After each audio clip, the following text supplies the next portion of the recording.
Bien, estamos estudiando sobre Sukkot y hemos hablado de los fundamentos de Sukkot, las fechas de Sukkot, la fabricación del azúcar, los tamaños máximos, mínimos y de las paredes. Hemos hablado del techo del azúcar, que es lo más importante.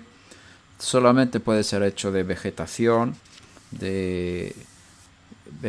que ha sido arrancada o quitada de la tierra. No puede ser un árbol que todavía está creciendo o plantas que todavía están creciendo. Tiene que ser vegetación sacada de la tierra.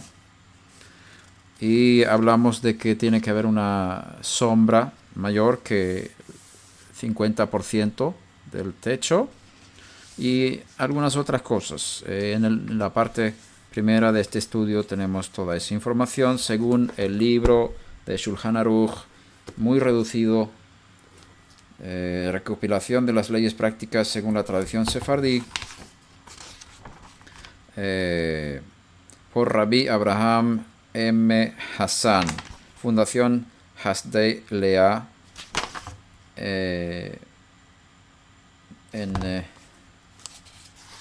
creo que fue editado en España este libro.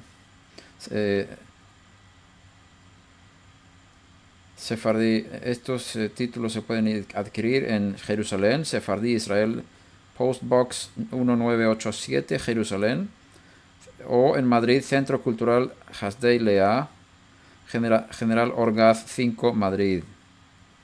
También hablamos de los 7 invitados, digamos, espiritualmente hablando de Abraham, Yitzhak, Jacob, Moshe, Aarón, Yosef y David, en este orden, uno por día, durante los 7 días de Sukkot. Y ahora vamos a seguir con el Kiddush y las bendiciones que se hacen en la Sukkah. La primera noche, al regresar de la sinagoga, se entra en la Sukkah y se recita el Kiddush sobre una copa de vino. Este Kiddush consiste en 4 brajot, 4 bendiciones. Y estas bendiciones aparecen en los libros de oración sobre Sukkot, el Sidur de Sukkot. Primero sobre el vino, Hagefen. Segunda bendición, Baruch Asher Baharbanu. Y no voy a hacer toda la bendición, pero ahí termina Mekadesh Israel Behazmanim, el que santifica a Israel y los tiempos. Luego la tercera bendición es por la mitzvah de asentarse en la Sukkah, Lishev Basukah. Y la cuarta bendición es por el acontecimiento ese de Shehecheyanu, que se hace en cada momento importante en la vida que hemos llegado a ese momento.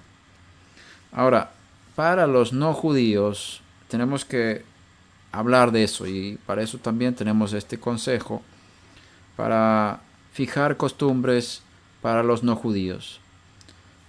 Un no judío, por supuesto, no puede decir: bendito eres tú que nos has santificado con tus mandamientos y nos has ordenado sentarnos en la Sukkah, porque el no judío no tiene ese mandamiento.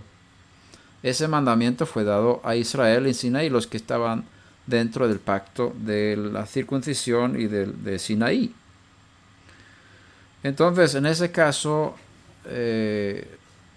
la persona que desea vivir en la Sukkah durante 7 días, si no es judía, no debe hacer la bendición.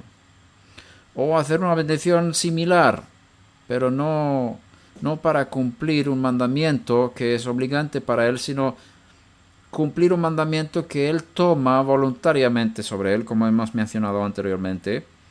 Entonces hay que tener un poco de cuidado con las bendiciones ahí. Quizás hacer una bendición: bendito eres tú que me das el privilegio de sentarme en la Sukkah o algo así. Pero para un no judío no está permitido hacer la bendición como si fuera parte del pueblo, si no lo es, en el sentido del pacto. Entonces tenemos 2 bendiciones que sí se pueden decir: bendito eres tú que creas el fruto de la vid sobre la copa. Eso no está limitado al pueblo judío, porque ahí no está diciendo que nos has ordenado, y la bendición de Shehecheyanu, que es que nos has mantenido con vida y nos has permitido llegar a este momento. Esas dos bendiciones, la primera y la cuarta, son las que no hay ningún problema halágico con ellas, pero sí las dos del medio. Pero bueno, ahí quizás no es el momento de discutirlo aquí, pero tenemos que considerar estas cosas. Se hace kiddush sobre un mínimo de 86 centilitros de vino. Según una opinión más estricta, 150 centilitros. Bebiendo la mayoría de esta cantidad, se hace netilat yadayim, se dice hamotzi, y se come un kezait de pan, que es una cantidad. Después de comer el pan se toma la cena, y la segunda noche, en la diáspora, se dice Shehecheyanu también la segunda noche, antes de Liyeshev ba Sukkah, que es la bendición de que nos has ordenado sentarnos en la Sukkah.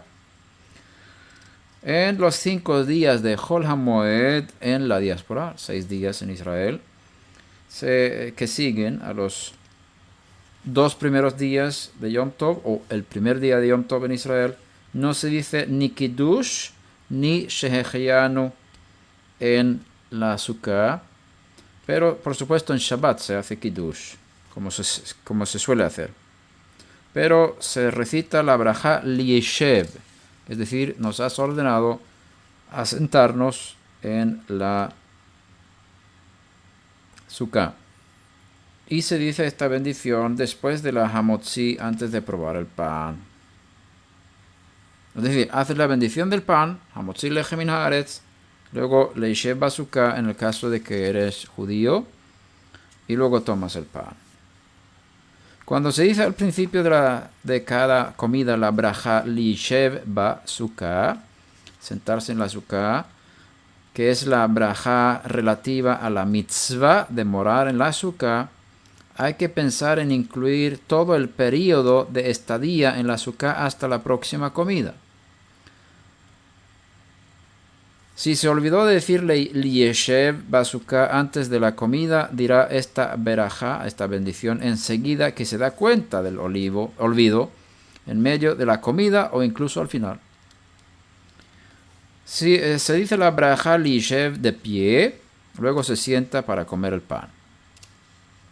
Como la cuestión de decir Liyeshev Basukah para mezonot es controvertida, es decir, como hablamos la otra vez sobre las bendiciones. Cuando comes pan, haces la bendición hamotzi lechem min haaretz. Pero si no comes pan, haces la bendición boré minei mezonot, que es la bendición sobre otro tipo de pasteles y galletas que tienen harina, excepto harina de maíz.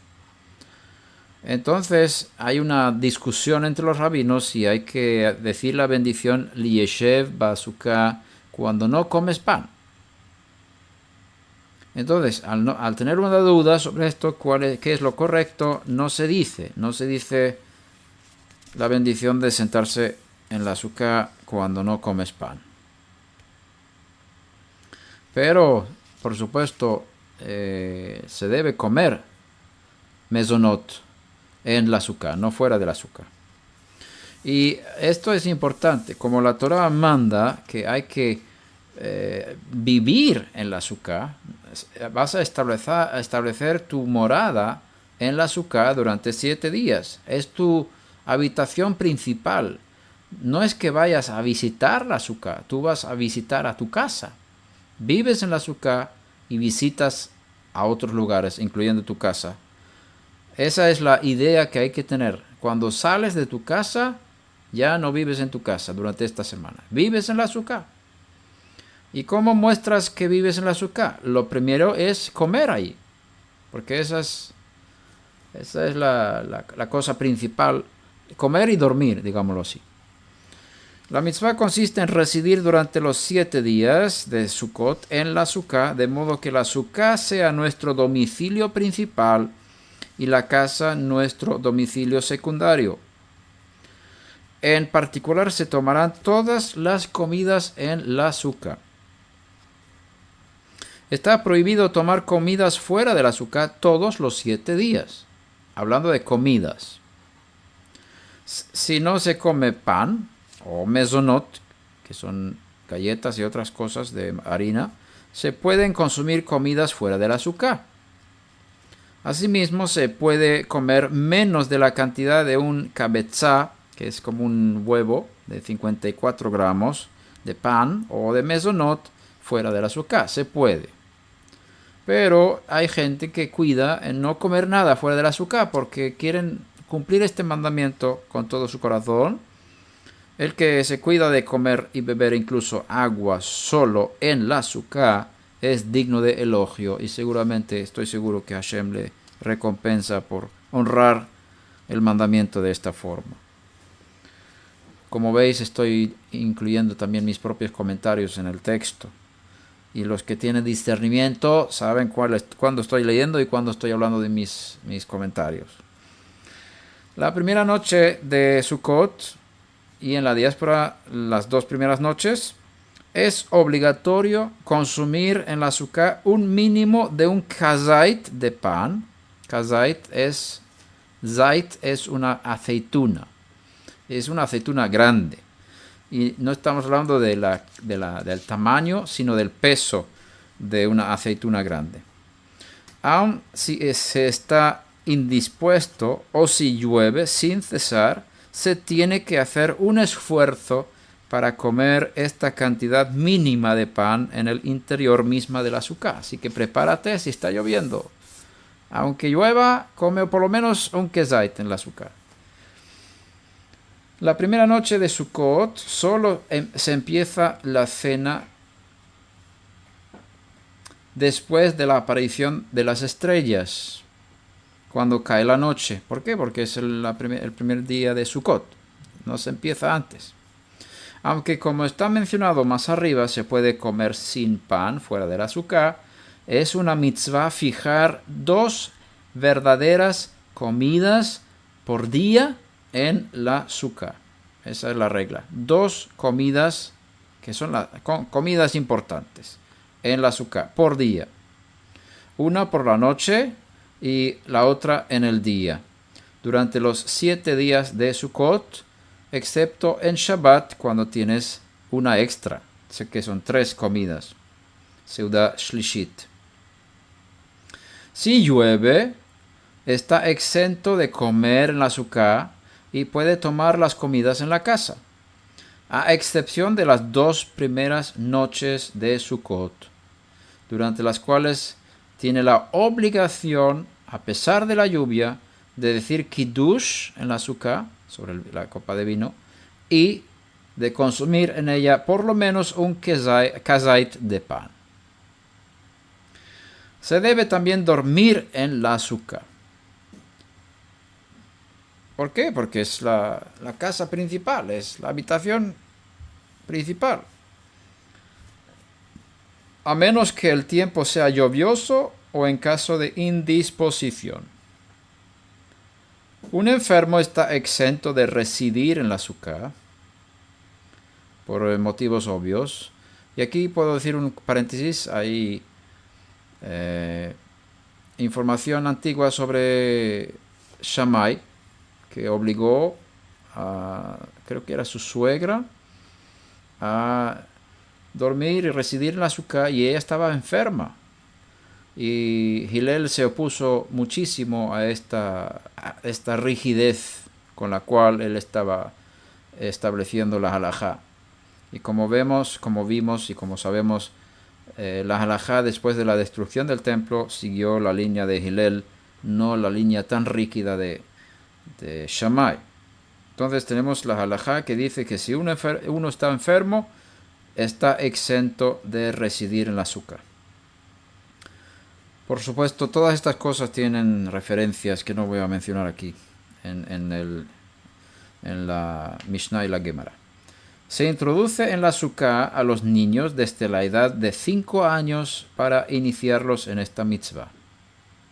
Las mujeres están exentas de residir en la Sukkah por ser una mitzvah regida por el tiempo.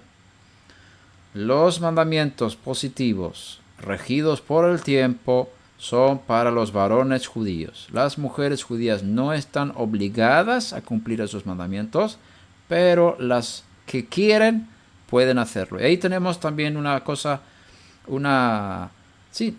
similar a los no judíos que quieren cumplir mandamientos que no son obligantes para ellos, pero sí para los varones judíos, que pueden hacerlo, y si lo hacen, háganlo bien, para no ser piedra de tropiezo y que no se confunda que la gente no piensa, y especialmente otros judíos, que son judíos, porque pueden ser piedra de tropiezo en otras áreas. Pero está permitido. Yo diría que no podemos prohibir a un no judío residir en la Sukkah. Yo sé que hay rabinos que prohíben a los gentiles vivir en la Sukkah, pero hay otros que aflojan. Y vemos también en Zacarías, como el profeta dice que todas las naciones van a venir a Jerusalén a celebrar Sukkot. ¿Y cómo vas a celebrar Sukkot sin vivir en la Sukkah? Es decir, en el tiempo mesiánico, las naciones van a subir a Jerusalén sin ser judíos, pero sí van a poder compartir esta fiesta con los judíos en Jerusalén. Las mujeres están exentas de residir en la Sukkah por ser una mitzvah regida por el tiempo. Si cumplen, no obstante, con esta mitzvah, este mandamiento, recibirán su recompensa. Yo diría lo mismo para los no judíos. Si la temperatura es muy baja y no puede soportar el frío, está exento de morar en la Sukkah. Es insensato imponerse sufrimientos y permanecer en la Sukkah bajo la lluvia o cuando el frío es excesivo. Si dice la brajá Lieshev Basukkah, en esas condiciones la brajá, la bendición, habrá sido dicha en vano. Si en el curso de la comida empieza a llover, se acaba de comer en la casa. Si cesa la lluvia, no está obligado a regresar a la Sukkah, sino acabará la comida en la casa, donde dirá igualmente Birkat Hamazon. Y en este caso, cuando haya una posibilidad de que llueva, es preferible tener la intención en el momento de hacer hamotzi, de la bendición por el pan, tener la intención en la mente de acabar eventualmente la comida en el interior de la casa, porque como sabéis, la halajá dice que si haces hamotzi, si haces la bendición por el pan y te sientas a comer pan, ese es el lugar donde tienes que hacer la bendición por el pan, hamotzi birkat hamazon, al final de haber comido pan. Entonces no puedes comer pan en un lugar y hacer la bendición por la comida del pan en otro lugar. Así establece la halajá. Por lo tanto, en este caso, empezamos a comer la Sukkah y luego empieza a llover, llevamos toda la comida dentro de la casa. ¿Dónde hay que hacer la bendición por la comida? Pues donde terminas la comida. Pero en este caso, es bueno tener en mente que si va a llover, vamos a entrar en la casa cuando haces la bendición por el pan al principio. Así establece este libro. El que no pudo construir su propia Sukkah puede cumplir con su obligación residiendo en la Sukkah de su prójimo. Si las luces se apagaron en la Sukkah durante la noche de Shabbat, en el momento de la comida, y hay otras luces encendidas en la casa, se puede acabar la comida en la casa. Bien, la santidad de la Sukkah. La Sukkah adquiere un carácter de santidad equivalente a la de la sinagoga. Por lo tanto, hay que conducirse en ella con mucho respeto, no platicar temas profanos, no instalarse en ella para jugar, reír o bromear de forma profana.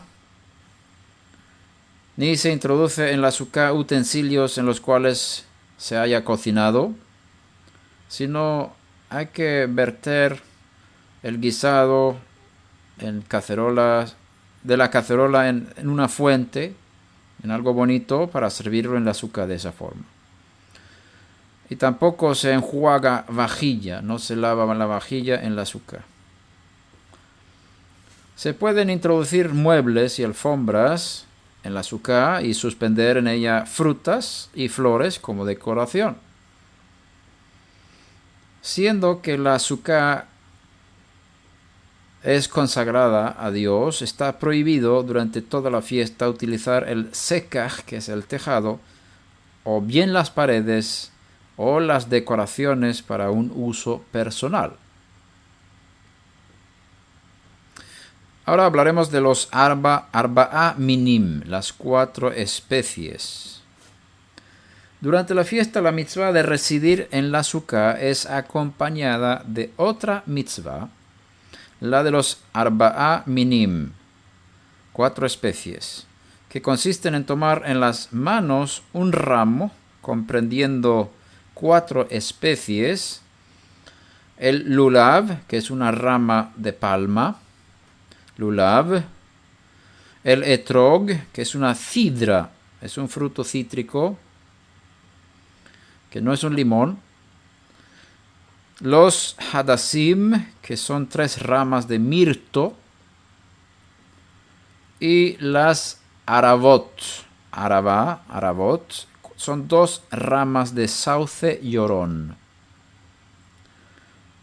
Todo lo cual se designa por el nombre de lulav. Cuando se juntan estas, es lulav, porque lulav es la más grande, por eso el más grande da nombre a todos. Si le falta al lulav una de esas 4 especies, no se cumple con la mitzvah. La Torah habla de 4. Hay que escoger lo mejor de esas especies, pues toda mitzvah en honor del Creador ha de ser realizada de la mejor forma posible. Se recomienda poseer su propio lulav. Si no tiene medios para comprar esos minim, puede cumplir con la mitzvah pidiendo prestado el lulav de su prójimo. En este caso, este se lo regalará el primer día de Sukkot. Uno pregunta, ¿me puedes prestar el lulav que tienes para el primer día de Sukkot? Dice el otro, te lo regalo. ¿Por qué? Porque él conoce bien que el mandamiento dice que tienes que tener tu propio lulav. El primer día de Sukkot tienes que tomar eso, dice la Torah. Y entonces lo que sucede después, que cuando él haya cumplido la mitzvah de mecer el lulav delante de Hashem, él se lo devuelve al que se lo regaló. Y el otro, entonces es su propiedad para el resto de la semana. Y el amigo que no tenía medios cumplió con la mitzvah porque era suya la lulav cuando él, suyo el lulav cuando él lo meció la primera vez. Es una forma de cumplir el mandamiento cuando hay medios que no nos permiten comprar. Se acostumbra que la congregación compre los 4 minim, que son propiedad colectiva, para que dispongan de ellos los que no tienen su propio lulav. Eso es como se ha resuelto en la diáspora. Aquí en Israel no es un problema, porque aquí te venden lulav en el supermercado. Las mujeres están exentas de la mitzvah del lulav, así como la del azúcar. Existen comunidades en las cuales las mujeres recibieron esta mitzvah, estas 2 mitzvot, estos 2 mandamientos como obligación. Entonces ellas cogen el lulav, pronunciando la berajá, la bendición, y se sientan para comer en el interior del azúcar. Vamos a hablar del lulav. El lulav, que es una rama de palma, debe ser fresco y verde, sin ninguna parte seca. Su tallo central, la shidra en hebreo, ha de erguirse sin inclinación. Su punta ha de estar intacta. Y esa es la parte más importante. En la comunidad donde oramos en Shabbat, donde la mayoría son marroquíes, la mayoría ponen un trocito de algodón en la punta que parece gracioso. Ahí tienes el lulav, algo muy largo, y una punta como una bolita de algodón. ¿Para qué? Para proteger la punta. Porque si la punta está dañada, pues el lulav no es intacto. La punta ha de estar intacta, las hojas replegadas unas sobre las otras. Si al momento de las na'anuim, es decir, los movimientos que se efectúan con el lulav, si las hojas se abren, no tiene importancia.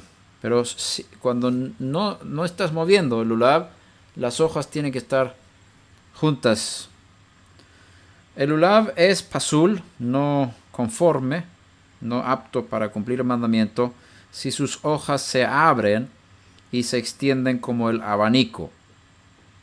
O sea, no puedes pensar en una hoja de palmera que todas las hojas están abiertas, así no se cumple el mandamiento. El lulav es igualmente pasul si el tallo central está hendida hasta dividirse en dos. Si la mayor parte de las hojas están secas y no se dispone de otro lulav fresco, puede utilizarlo e incluso decir con él la bendición. El lulav ha de medir un mínimo de 4 tefajim, 40 centímetros mínimo, de los cuales 30 centímetros cubiertos por los demás minim, las demás especies, y 10 centímetros de tallo libre hasta la punta. Mínimo. El etrog. El etrog es un fruto cítrico parecido al limón. Existen etrogim que son el producto del injerto del limón con cidro. Tales etrogim son pesulim, no aptos para cumplir con el mandamiento. La Torah designa al etrog por fruto hadar, fruto hermoso. Para ser hadar, debe tener forma ovalada, alargándose gradualmente hasta la extremidad superior. No debe ser liso como el limón, sino rugoso. En su parte inferior, el tronco, o ketz, que lo unía al árbol, debe estar encastrado en una cavidad. Su pico, el pitemet, estigma en forma de botón, ha de estar intacto. Ciertas especies no poseen pitemet, ese botoncito que hay en la punta, pero el fruto no pierde por eso su hadar, su hermosura. La superficie no debe prestar ninguna mancha, ni agujero, ni pellejo pelado. En caso de imperfección, un experto determinará si es pasul o no. Pasul significa no apto para cumplir el mandamiento. El etrog ha de tener por lo menos el volumen de un huevo grande, pero preferentemente no menos del volumen de 2 huevos medios. El hadass. Cada ramo de hadass, que es mirto, ha de medir por lo menos 3 tefajim, 30 centímetros. El hadass más apreciado es el que tiene todas las hojas, sin excepción, frescas y verdes. El hadass ha de ser meshulash, significa triple, o sea que sus hojas estén ubicadas a lo largo del tallo en grupos de 3 hojas que salen de la misma raíz. Cada grupo de 3 hojas cubrirá la raíz del grupo superior.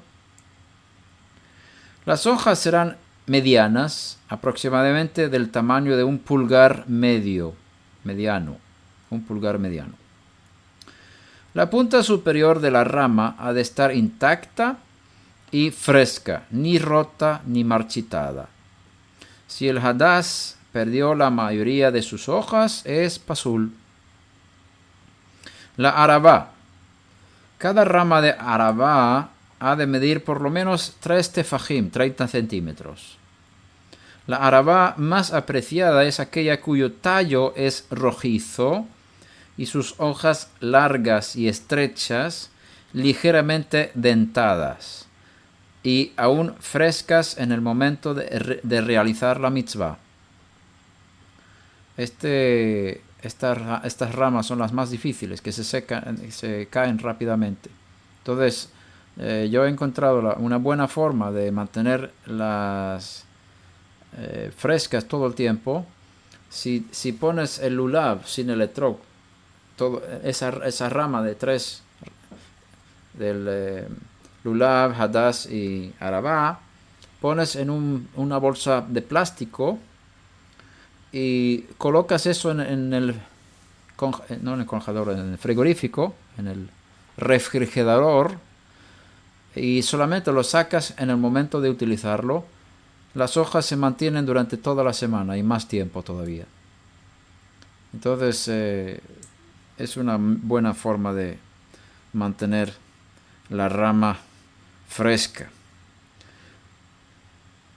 Existe una especie de arabá que es pesula.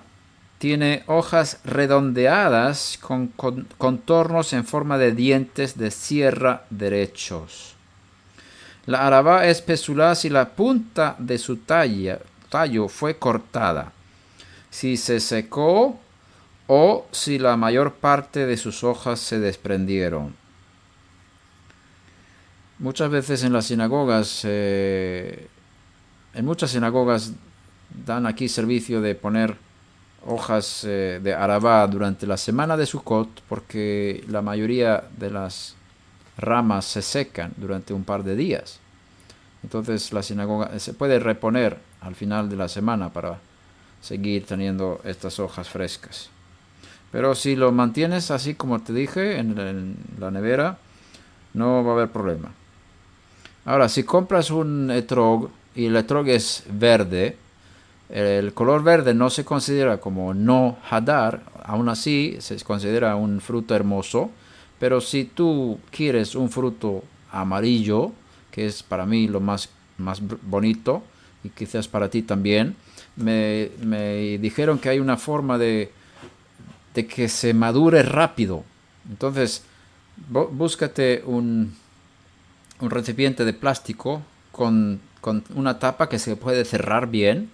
Abre una manzana, parte la manzana en trozos, y pones la manzana dentro del plástico, del recipiente de plástico, y el etrog también dentro. Entonces el ácido que tiene la manzana hace madurar el etrog rápidamente, en unas horas, si está en un lugar caliente, normal, del tiempo. En unas horas se va poniendo cada vez más amarillo el etrog, y es una forma de tener ese proceso, de acelerar el proceso de maduración de la fruta. Ahora, ¿cómo se coge los 4 minim? Netilat lulav. La composición de los 4 minim es la siguiente. Un lulav, que es la palma, la rama de palma. 3 hadassim, que son los mirtos. Y 2 arabot, que son los sauces. Y un etrog. Se unen los 3 primeros del modo siguiente. La shidra, el tallo central del lulav, enfrente de uno. Los 3 hadassim a la derecha del lulav. Entonces, si lo miras de esta forma, piensa que lo tienes delante de ti. Los 3 hadassim, 3 mirtos a la derecha del lulav. 2 arabot a su izquierda. Las extremidades inferiores de todas estas plantas están juntas. Se ata todo con hojas de lulav, de palmera, con doble nudo. Existe otra forma de atar los minim, las especies, adoptada por numerosas comunidades. Un hadass a la derecha del lulav, un mirto a la derecha, otro a la izquierda y el tercero en el medio, ligeramente inclinado hacia la derecha. Y luego una araba a la derecha y la otra a la izquierda. Esa es otra forma de hacer el lulav. Se recomienda preparar el ramo de los minim la víspera de Sukkot. Si no lo hizo antes de Sukkot, o bien si el ramo se desató durante la fiesta, no se debe hacer nudos dobles completos, por ser fiesta, porque es día festivo, sino nudos al estilo de calzado, permitidos en Yom Tov, que pueden deshacerse con una sola mano cuando ejerce presión. La mitzvah del Netilat Lulav empieza el primer día de Sukkot a la salida del sol. No se hace de noche. El que estima el valor de esta gran mitzvah y desea realizarla de la mejor forma posible, madruga y coge el lulav en aquel momento, preferentemente en el interior de la sukkah. Antes de coger el lulav se pronuncia 2 bendiciones. Baruch atah Hashem Eloheinu melech haolam asher kiddushanu b'mitzvotav v'tzivanu al netilat lulav. Que nos has santificado con tus mandamientos y nos has ordenado mecer la lula o el lulav. Entonces ahí tenemos también conflicto para los no judíos. No tienen ninguna orden de mecer lulav, entonces hay que tener un poco de cuidado con esta bendición. Y luego se hace la bendición de Shehecheyanu, que eso no es una bendición conflictiva para el no judío. Que nos has mantenido con vida, nos has guardado y nos has permitido llegar a este momento. Se procede de la siguiente forma. Se coge el lulav con la mano derecha, con la shidra enfrente de sí. Se dicen las bendiciones. Luego se toma el etrog con la mano izquierda. Junta el etrog al lulav y los menea. Efectivamente, la braja ha de ser dicha antes de realizar la mitzvah. Y es solo al coger el conjunto de los 4 minim que se cumple la mitzvah. Entonces se mecea hacia adelante y hacia atrás, así, adelante y atrás, las 4 direcciones, luego arriba 3 veces y abajo 3 veces. Bueno, se pueden hacer más de 3 veces también. Existe otro modo de proceder. Se coge el lulav con la mano derecha, el etrog al revés, con la punta, el petemet hacia abajo. Con la mano izquierda se dice las bendiciones y luego se endereza el etrog, se da la vuelta y se junta con el resto. Así también se pronuncian las bendiciones antes de la realización de la mitzvah, ya que ésta solo se efectúa al coger correctamente los 4 minim. No se realiza la mitzvah si se toma el lulav al revés o en posición horizontal. O sea, no la puedes poner abajo o así inclinado, acostado, sino tiene que estar para arriba. Solo con las puntas de las plantas hacia arriba en la misma dirección en que crecen. El que tiene una sola mano cumple la mitzvah cogiendo los 4 minim con esa mano. Un zurdo invertirá el orden, el lulav con la mano izquierda y el etrog con la mano derecha. Como la mitzvah consiste en tomar los 4 minim, se recomienda hacerlo con las manos descubiertas a fin de que nada separe las manos de los minim. Algunos se cuidan incluso y quitan el anillo antes de mecer. La mitzvah de Netilat Lulav puede cumplirse todo el día, a partir de la salida del sol, pero no durante la noche. Se hace Netilat Lulav todos los días de Sukkot, excepto en Shabbat.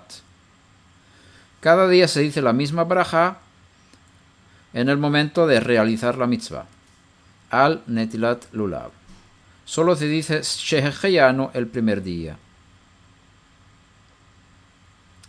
Si el primer día de Sukkot cae en Shabbat, se dice Shehecheyanu el segundo día. Si se olvidó de decir Shehecheyanu el primer día, lo dirá el segundo. Asimismo, si estaba enfermo al principio de la fiesta, tan pronto pueda realizar la mitzvah, dirá Shehecheyanu.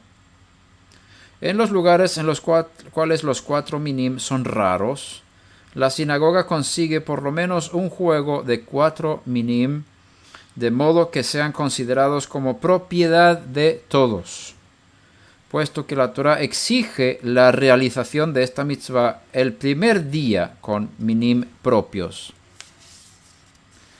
Bueno, luego habla de las oraciones específicas para la fiesta. No voy a entrar en esto porque aparece en los libros de oración.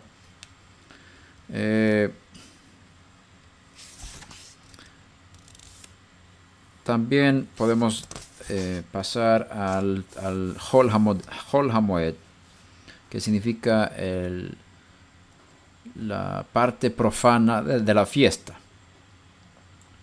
Es la misma oración en la Arbit como en los días de la semana, con los trozos adicionales del Salmo de Sukkot, que son el Salmo 42 y el Salmo 43.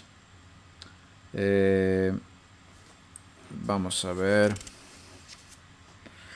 Ahí habla también de las oraciones. No lo voy a tocar aquí, pero sí voy a tocar la alegría de Bet HaShoeva. En conmemoración de la alegría de Bet HaShoeva, cada noche de Hol HaMoed, después de Arbit, se entonan cantos de alabanzas al Creador y se alumbran muchas luces en las sinagogas. Los más piadosos dirigen estas festividades. Si es una mitzvah de alegrarse durante todos los Moadim, la alegría durante Sukkot reviste así una importancia especial. Es un mandamiento, seréis verdaderamente alegres, dice la Torah. La alegría de Bet HaShoeva, Simchat Bet HaShoeva. Shoeva es más o menos sacar agua, la casa de sacar agua. Shoav es uno que saca agua. Entonces, la alegría de Bet HaShoeva, Simchat Bet HaShoeva, es la celebración que se efectuaba en el templo en ocasión del transporte con gran esplendor de aguas llenadas del manantial de Shiloah,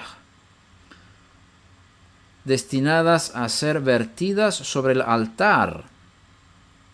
Nuestros sabios dicen en el Talmud Sukkah 41, el que no asistió a la alegría de Bet HaShoeva no vio verdadera alegría en su vida. En la época del templo preparaban la víspera de Sukkot, lugares separados para hombres y mujeres, cada día de Hol HaMoed, o sea, la parte profana de la fiesta.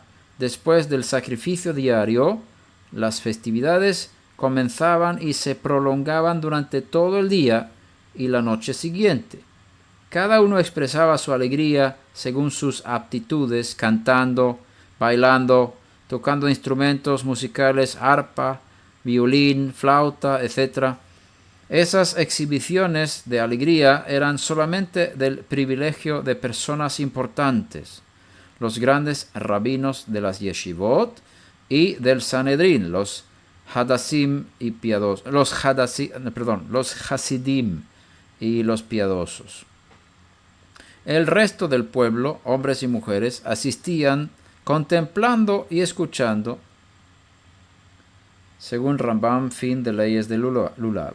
Todos estaban tan absortos en la alegría que no sentían la necesidad de dormir. A primera hora del día se efectuaba el sacrificio de la mañana, luego la oración de la mañana, el sacrificio de Musaf y la oración de Musaf. Luego comían y bebían, decían la oración de Minjá, asistían al sacrificio de Minjá seguido sin interrupción de la alegría de Bet HaShoeva. Según el Talmud Yerushalmi, Sukkah. Bien, pasemos a Hoshana Rabbah. El séptimo día de Sukkot es llamado Hosha'ana Rabbah, gran Hosha'ana. Pues en este día se dicen largas plegarias de Hoshanaot. Significa sálvanos. Hoshana, salva por favor. Implorando nuestra salvación. Efectivamente, en Hosha'ana Rabbah es promulgado el veredicto divino de ejecución de todas las sentencias divinas selladas en Kippur.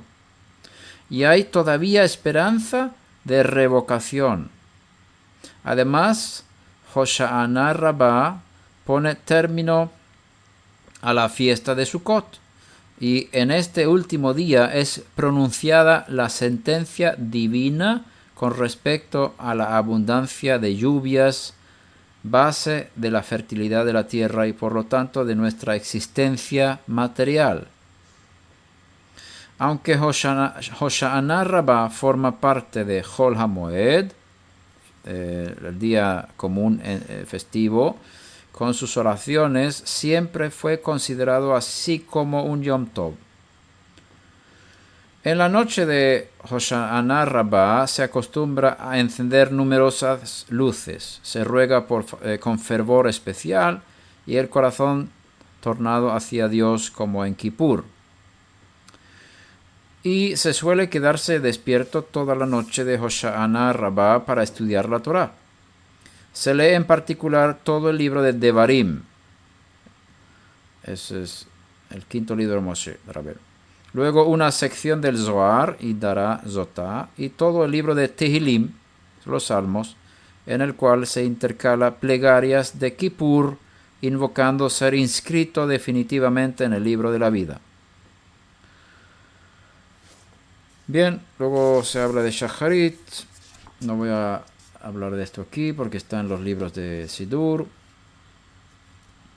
Pero podemos mencionar cuando se hacen las Hosha'anot, se coge el Lulav y se rodea la Teva, que es el púlpito sobre la cual se coloca el Sefer Torah. 7 veces se rodea, y no una sola vez como en los demás días de Chol HaMoed.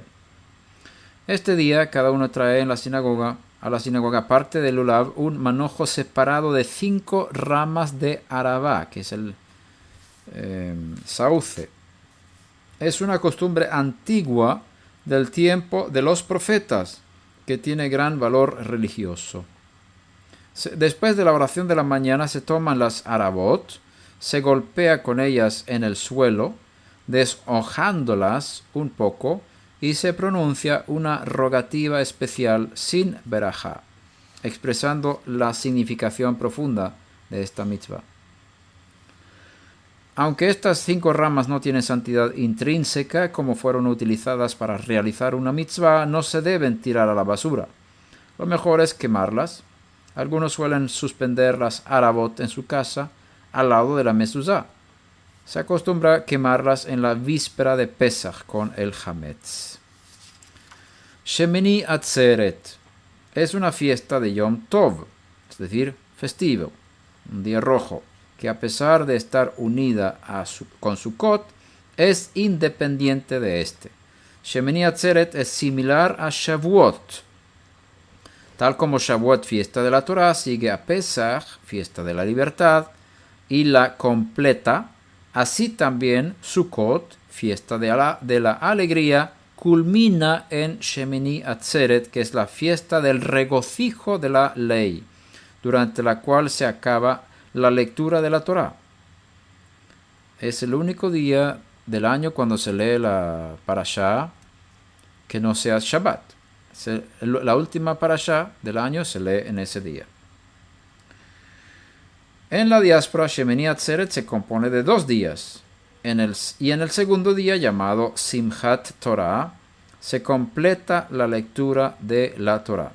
En Eretz Israel, Shemini Atzeret es un único día. En la diáspora se toman las comidas en la Sukkah durante la noche y el día siguiente, primer día de Shemini Atzeret, sin pronunciar la Berajá Liyeshev Basukah. Ahí tampoco se duerme en la Sukkah. Al cabo de este primer día se pueden transportar las mesas y las sillas de la Sukkah a la casa. No debe hacerlo antes de la noche, pues está prohibido efectuar en el primer día de Yom Tov preparativos para el segundo día.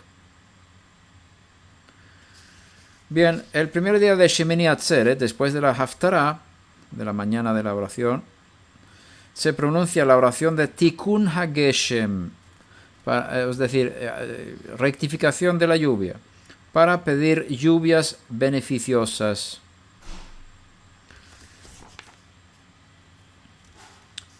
En Sukkot el mundo es juzgado en cuanto a la cantidad de lluvias que le será otorgado en el Tikkun HaGeshem, y el Tikkun HaGeshem debió ser fijado para el primer día de Sukkot, pero como esas lluvias nos hubieran impedido realizar la mitzvah de la Sukkah, esta oración es demorada hasta el día de Shemini Atzeret, porque estás pidiendo lluvia para la época, pero no debes hacerlo el primer día de Sukkot, porque no queremos lluvia durante la fiesta.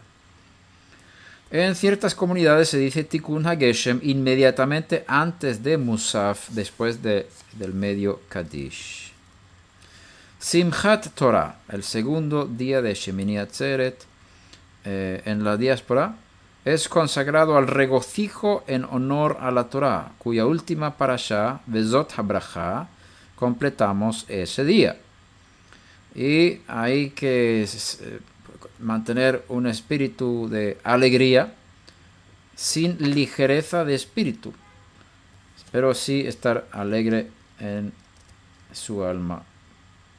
En la sinagoga, en Arbit, después de la oración de la noche, se sacan todos los rollos de la Torah y se colocan en la teva, la plataforma, en el púlpito, y toda la comunidad, todo el kahal, hace 7 veces el rodeo, hakafot, de la teva, cantando y bailando.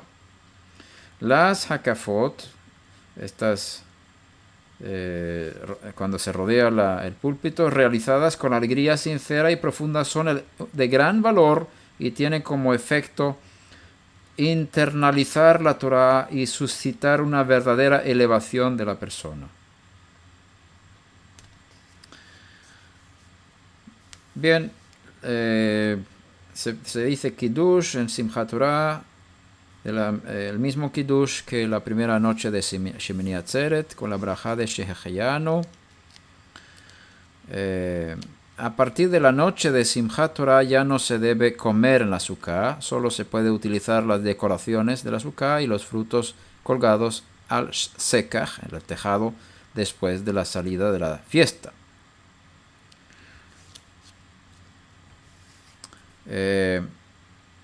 En la lectura de Shacharit de Simchat Torah es algo especial porque se escogen 2 hatanim, 2 novios de la Torah. El primero es Hatan Mesayem, el novio que termina, para completar la lectura del Sefer Torah.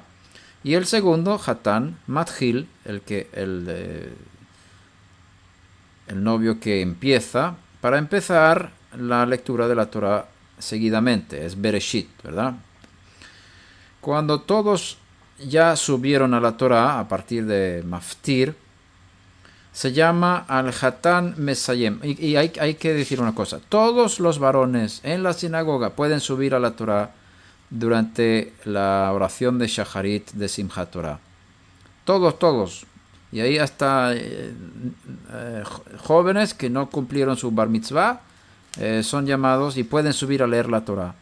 Para así todo el mundo puede leer ese día la Torah.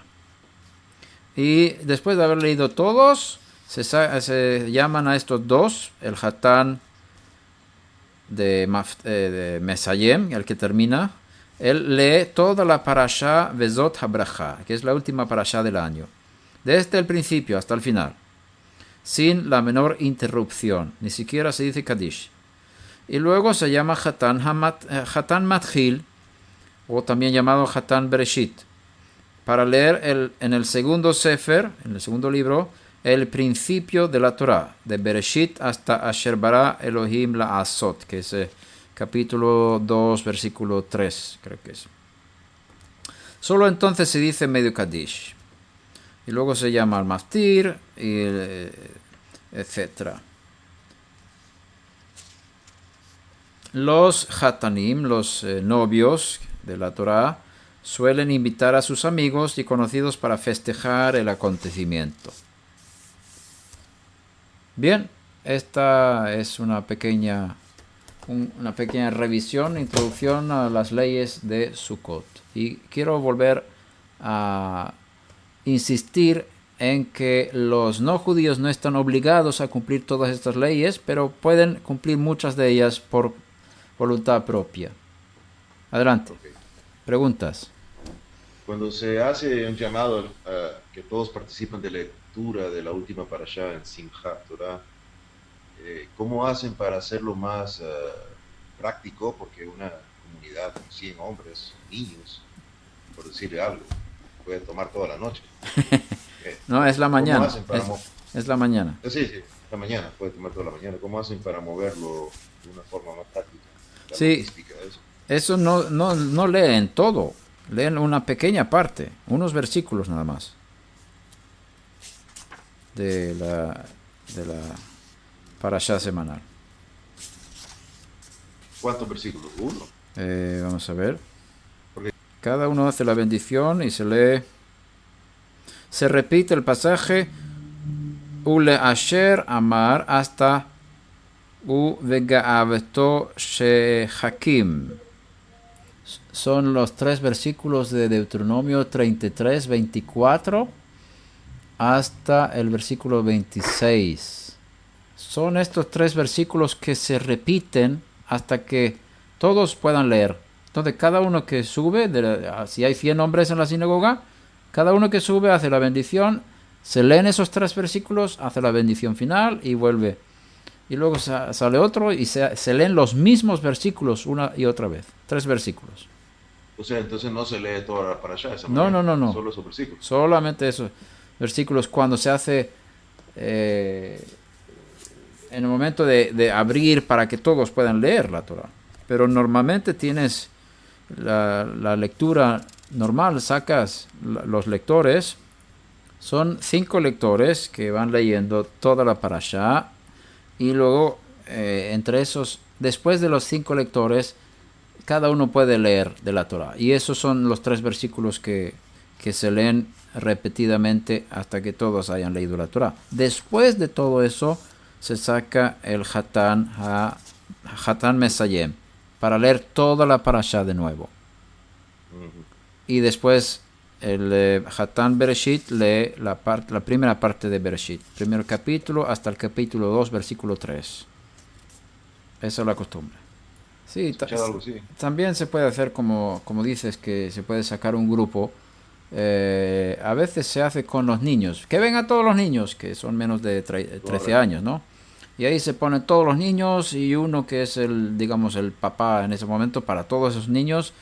Él hace la bendición por ellos y el lector hace la lectura, y así como si todos los niños estuvieran leyendo al mismo tiempo. Eso también está permitido.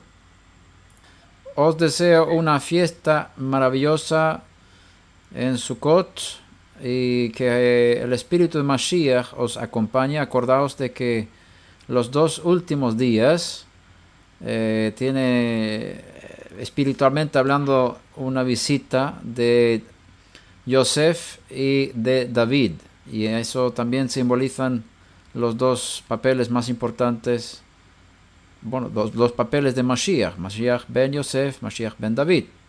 Y se puede recordar también esa visita espiritual.